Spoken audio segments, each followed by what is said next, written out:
people don't quite understand the lure of Africa until they get here.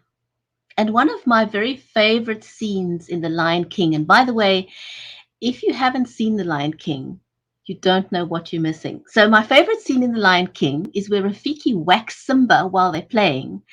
And Simba says, "Ow, why did you do that?" And Rafiki responds with, "It doesn't matter. It's in the past." Simba responds, "Yeah, but it still hurts." Rafiki then says, "Ah, yes.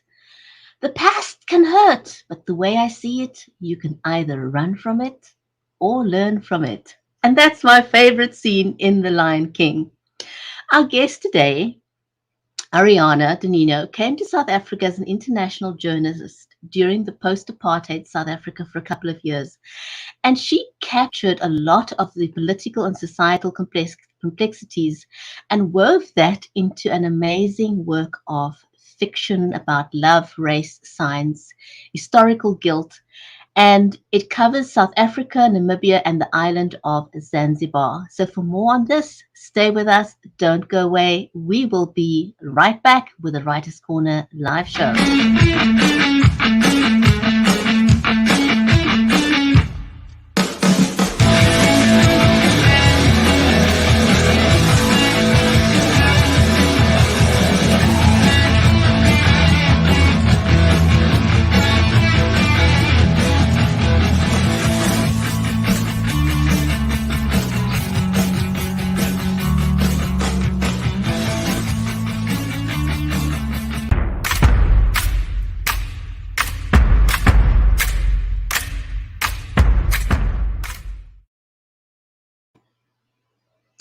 If you have just joined us, then welcome to the Writers' Corner live show. I'm your host, Bridgetti Limbanda from Cape Town in South Africa, and our live stream today is made possible by Creative Edge, StreamYard, BeLive Media, helping you make meaningful connections. A special warm welcome to you, the audience, because this is an audience-centric show. We are watching the comments. Say hello if you're brand new, if you've never watched us before. We've been going for 3 years now, or just over 3 years. Let us know if you're new, and we'd love to give you a shout out to welcome you to the show. But before we get going and invite our amazing guests for today, I would like to introduce you to my friend and co-host, Mary Elizabeth Jackson. She's a special needs and disabilities advocate and an award-winning author of the children's book series called Poolicious, and also more recently, the Fearless Entrepreneurs, and also Invisible No More, Invincible Forevermore, which is stories of 29 women who showed amazing resilience, and we need that right now. She's in Nashville in the USA, so let us know where you are from. And with that, hi, how are you? I'm good, and yourself? I'm very well. So excited to be here today. As always, we love doing this show and we love the authors we get to meet and hear their backstory and, what inspired them and share their tips and trips in life too, right? We can share those and things that they've learned. I love your intro and your scene. That's one of my favorite scenes too for that movie. So I enjoyed that. I know. Both my sons grew up with The Lion King, and we have so many amazing family stories that revolve around The Lion King. And Yes. so Arianna is just, I cannot wait to talk to her. So for those of you who don't know Arianna, she's a writer, a literary translator, and an academic researcher. She has lived in Southern Africa for a number of years, thanks to her reporting career. She's written several books, both fiction and creative nonfiction. She's also done some work on the impact of digital technologies and global mobility, also another very, very interesting topic right up my alley. But what we want to talk about today is her novel, The Afrikaner. Mm. It's an on-the-road tale set between South Africa and Namibia about love, historical guilt, and science. And in the story, the protagonist, Zoe Du Plessis, strives for professional recognition for her work as a paleoanthropologist while reconciling a personal loss due to racial tensions in the new society. The book is available in both audio and so you can either get the copy on Amazon or you can get the audiobook. And if you're watching us on Amazon Live, that is in the carousel. So let's not waste any more time. We want to give a very, very warm welcome to our special guest today, Arianna.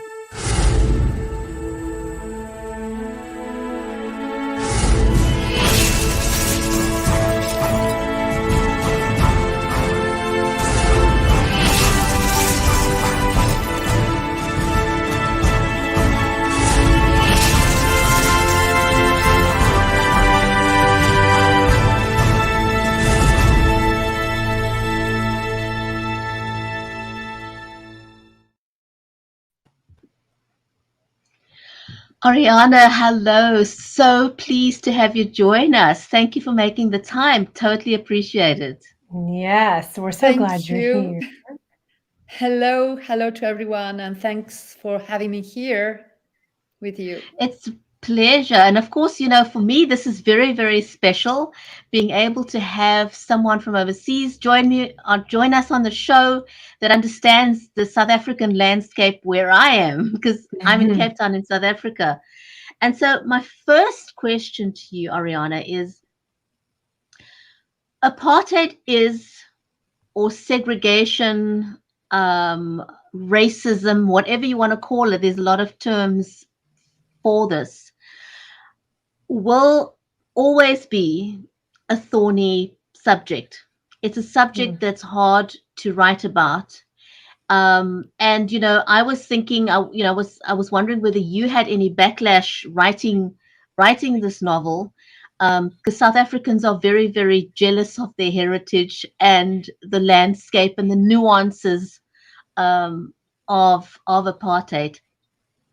So I wanted to ask you, what made you want to write a novel as opposed to what it was really like for you, living here in South Africa for a couple of years and seeing the difference to what you were used to. And of course, it's very different now to those very, very early years when we shifted from the apartheid regime, because it was very interesting times because that was the transition in South Africa. Of course, yes. Let me start from the beginning. I lived in South Africa, as you were saying, between the year 1997 and 2000, working as an international reporter for the Italian press. I mainly wrote this novel to provide an account in a fictionalized way of what I experienced there in those years, of the people I met, but also of the tensions that always characterize a society caught in dramatic transition, as you were saying. So the story is mainly set in newly post-apartheid South Africa, after the end of the apartheid regime and at the beginning of a new era with the first democratically elected Black government.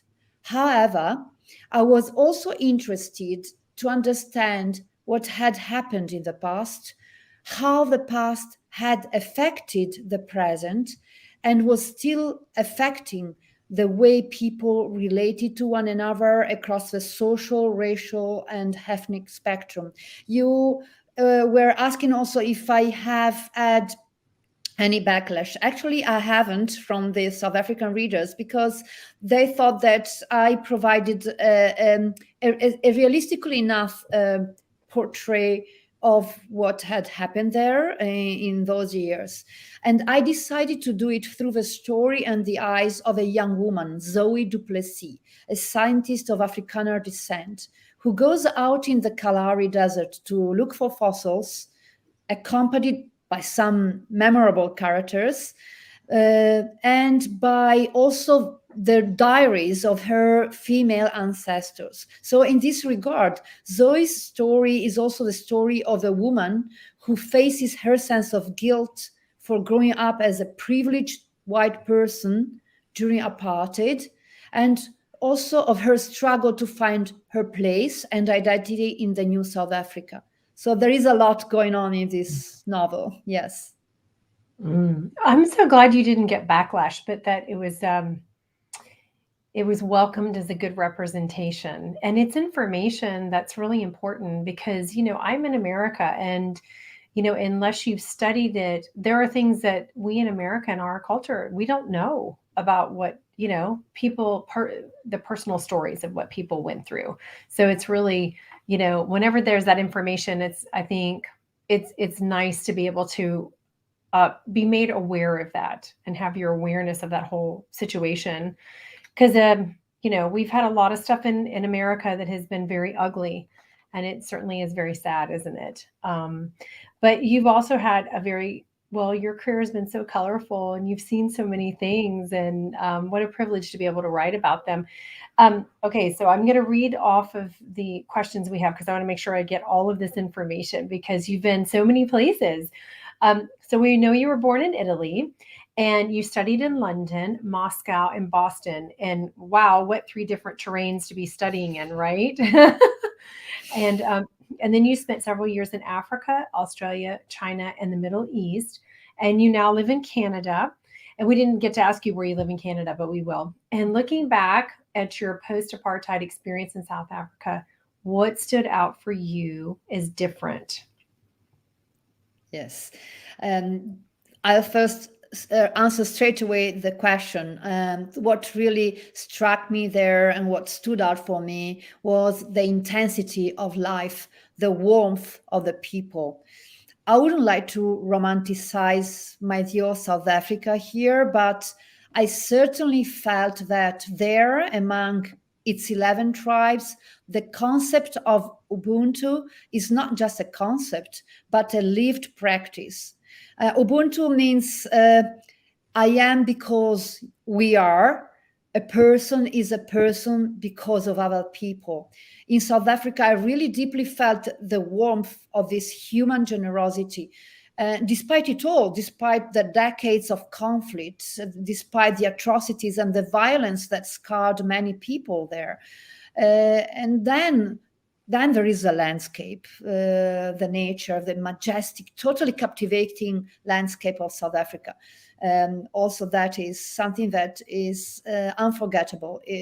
The vastness, the richness, the variety. I have been to many, many places, but there is nothing like that for me anywhere else in the world. Wow. Even after all these years of, of living in South Africa, I've grown up, I've lived here all my life. Even I am still awestruck at the landscapes that we have here. Traveling from one place to another, how different it is.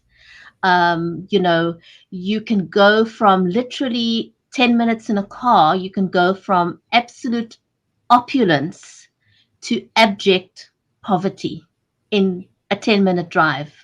It's insane. I don't think you can find that anywhere else in the world.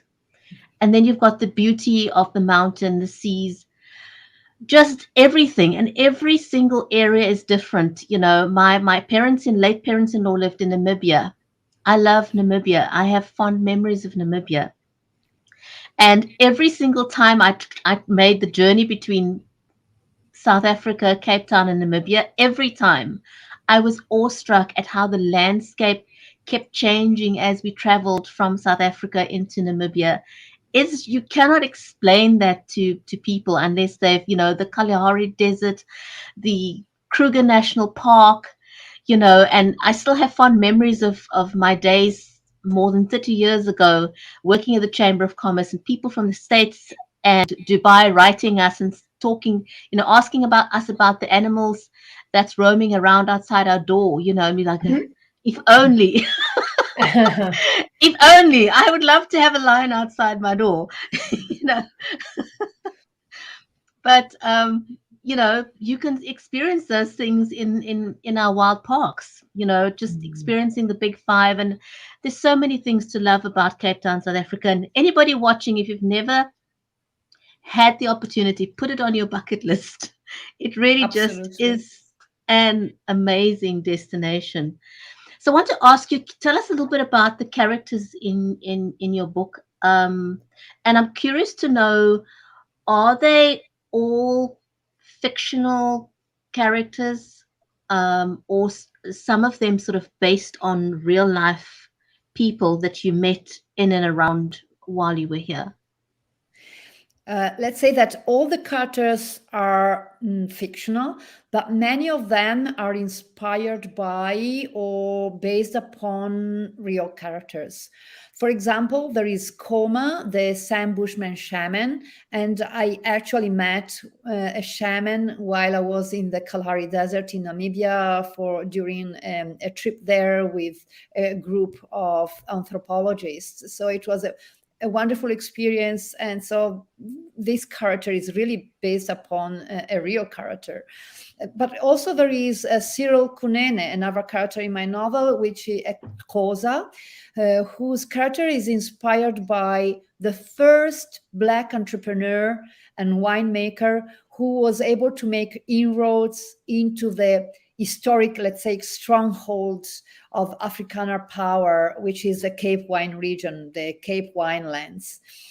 And then there is also another character, Kurt, a troubled writer in my novel, which is based upon the life and also the character traits of Brayton Braytenbach. Perhaps you have heard about him.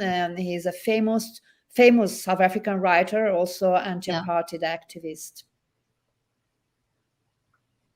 So that's quite interesting. I've noticed if I can add just one sure. more thing. You were talking about the landscape of South African landscape, and I think also the landscape in my novel is a character in itself because of the intensity and of the presence in this novel, in this story. Yes. Yeah, and it's beautiful that when you can bring that to life for people. Like, I've never been there, and I just listening to the both of you talk about it makes me just want to hop on a plane and come see it for myself right now today. And I love different scenery and everything, and it's just when you go visit places that you've never been, or maybe you have been and they're your favorites, then it just, I don't know, we all have our favorite places. And we do want to ask you, you have your audiobook and you have your book, and you have a script. So there is the talks of this being turned into a movie, correct? It's not been turned into a movie yet, but I'm really working hard on finding the right producers, both in Europe and North America, and I have already some good contacts there, and I'm sure that in the right hands this could really become a wonderful movie, very scenic, especially if we had an actress like the South African Charlize Theron in the role of Zoe, the main character. She is a feisty one. I love watching her. Yes, absolutely. What is next? What are you doing? Like, I mean, that whole process for a book being turned into a film is a very long process. It's years of your life being involved and dedicated to that. But what else do you have, in your realm of what you want to do, or what you are doing right now presently? And I'd love, I don't know, Brigetti's going to ask you this or not, but I know we'd love to know maybe one of your favorite moments in all of your travels. I'd love to know that as well. Yes. Okay. First of all, let me tell you that usually I'm based in Vancouver. So you were asking where I live in Canada. I live in Vancouver, which is called also the Hollywood of the North, because of all the multiple productions that are there, and also production companies, and talking about what I'm doing now, what I'm currently doing. I've just published a new book, the Istanbul Quintet in English, but the book now is in Italian, and I'm here currently in Italy on a book tour to promote the book. I've been awarded a grant by the Canada Council for the Arts to write a new novel, which will be set in my hometown in Italy, the harbor city of Genoa. So I'm working now also on doing research in Genoa for this new novel. And also in the meantime, I'll try my best to promote the audiobook of The Afrikaner, which is superbly narrated by a South African voice actor, actually, Dennis Kleiman, who he was able really to replicate all the accents of the different characters. It's really something amazing what he was able to achieve with this audiobook. He did a great job because I listened to the sample of the audio, and I was curious to do that, simply to see, because I know there are a lot of American actors who do a pretty good job, but they're not quite there because it's a very, very unique accent.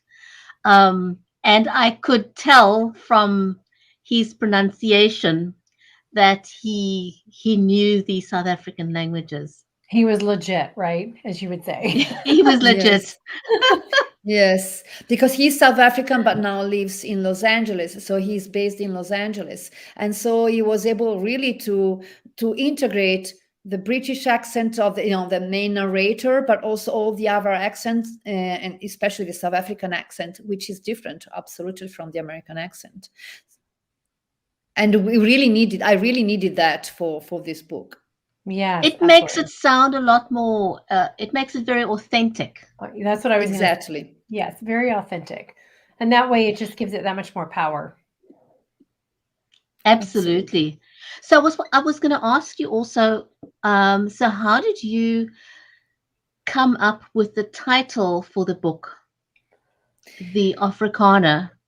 Because the term Afrikaner evokes all kinds of emotions around apartheid. So how did you come up with the title? Why did you choose that as the title for the book? Initially, the title was Fossils, since, as I've said, the main character is a paleontologist who goes looking for fossils of hominids in the desert. But then I thought I should make the title more explicit, more connected to South Africa and to its troubled history and to its troubled past. So in hindsight, I think I should have called it Zoe the Afrikaner, to stress also the female element in the story, and also the fact that the Zoe is a female character there.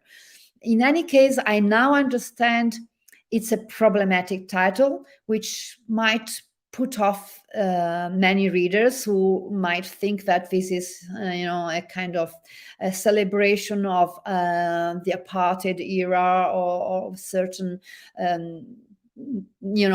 political ideologies, which is not the case. It's a post-apartheid novel which tries really to understand what happened and to also to give account of what happened, but also is a story full of positive things to tell about South African society, open to the future and to a positive future. Oh, absolutely. And I think you've done a very great job of just balancing things. And that is why I think, interviews like these gives the audience an opportunity to want to read the book when they understand what it's about, as opposed to just looking at the title or the cover and not taking the time to read it. So I'm very, very grateful that we could actually talk to you about the book. Do you keep in touch with South Africa? Do you have people that you stay connected with here? I have some people, some friends who are still there and who keep me updated. I also wanted to add something more about the cover of the book, which I have here. Hold on a second. I'm going to put you onto full screen because that's such a beautiful cover. Yeah, it's really pretty. I love the colors. It's very unique. Yes. Exactly. I want you to tell you a little bit more about the cover. It's a painting by my father, who he did this when he was 80 years old. It's called The Wow. Last Horizon, Mm. and but it has so many colors that remind me of the sunset in South Africa, on, for example, in the Karoo or in the Kalahari Desert. My father never Yes. went to South Africa, so. But in any case, he was still able to, to replicate those colors, and for me also Nice. the emotions that come with those colors. Oh, and then That's you've so you paid tribute beautiful. to your dad, so that's really special. He's with you, isn't he? Every time somebody buys the book, there's a little bit of your dad, which is really very special. And, do you have any particular moments in your career that really stand out for you as profound, or I don't know, affected you, changed your life, or made a big impression, just a big memory for you in your life, or something that was, a wonderful, amazing. I know you've seen so many things in your life, so it's probably hard to choose, but Yeah. If we wanted also to change continent for a second, I would like to tell you about this particular magical moment when I was in the on the Pamir Plateau, so at the border between China and Pakistan. I was in front of the Karakuli Lake, and I was very feverish. My temperature was 40 or more degrees centigrade.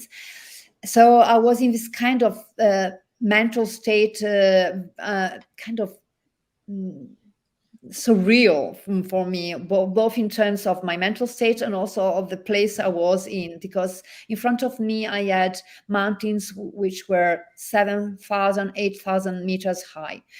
And I was on this terrace alone by myself, and sitting there, not being able to do much because of my state, my condition. And a painter came on the terrace and started painting there. There was silence, just silence, and me and him in front of this majestic landscape. We never exchanged a word except at the end, when we found out that he was Japanese and I was Italian, and we didn't have really a language in common apart from a few English words spoken between us. But what I experienced there was uh, the humanity of the situation, of the fact that even with a silence, we were able to still be in touch with each other's humanity. And I think that was a great moment for me to, mm, and something that I've also experienced in Africa, for example, with the Sam Bushman shaman and many other times. So sometimes silence can be a big communicator among people. beautiful. Absolutely. Ariana, do you have a favorite paragraph in the book that you could read for us? Um, yes, I have one. Yes, And I if know you, I know I didn't ask you this in advance, but I just suddenly thought it'd be so nice if you could just read us a paragraph. okay, then I will read about Zoe and her. If I have a few minutes to read this little Sure. paragraph. Um, if I asked her what she misses most about Europe now, what would she reply? Art, without hesitation. Its intentionality, the processing of the soul, imagination in motion. But it might not be entirely accurate. Perhaps, even more than that, she misses people intent on questioning life incessantly, scorching and scouring their minds. That's it. Two opposite and fascinating words have been playing their existential games on her. Attracted to both, she has sought the key to reconcile them without losing anything along the way. So here I'm talking about Africa and Europe, and the fact that she is um, so she's conflicted between her allegiance to a European life, but also to a more African style kind of life. Her life is no different from that of many other white-born children of this continent. She invaded Africa, grew in her womb, was raised by her, and learned to love her as if she were her real mother, no matter how dysfunctional the womb might turn to be. That is so beautiful. Thank you. Yes, thank you so much for that. That was really beautiful. And I love you reading in your accent. It's just lovely. Yes. So perhaps excuse my Italian accent. No, don't excuse. Oh, Oh, no. no, it's beautiful. It's perfect. It's perfect. We love having you on, and we would love to have you back on. You have to keep us, apprised of like if it's going to when it turns into a movie, not if, but when, and anything else that your journey. We're just we're big fans, and we're so grateful to have you on today. Thank you for sharing all this with us and our audience. Thank you for having me here, Bridget and Mary Elizabeth. It has been such a pleasure, really. And we're on 3 different continents. Yes, we are.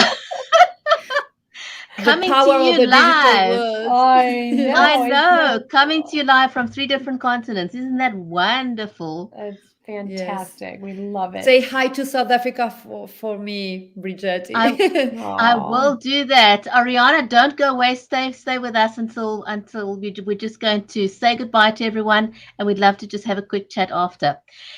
Thank you, everyone. You were watching the Writer's Corner live show from 3 different continents. Thank you for joining us today. We loved having you as our guest. We'll be back again, same time, same place next week with a new author. From us, take care and stay safe as always.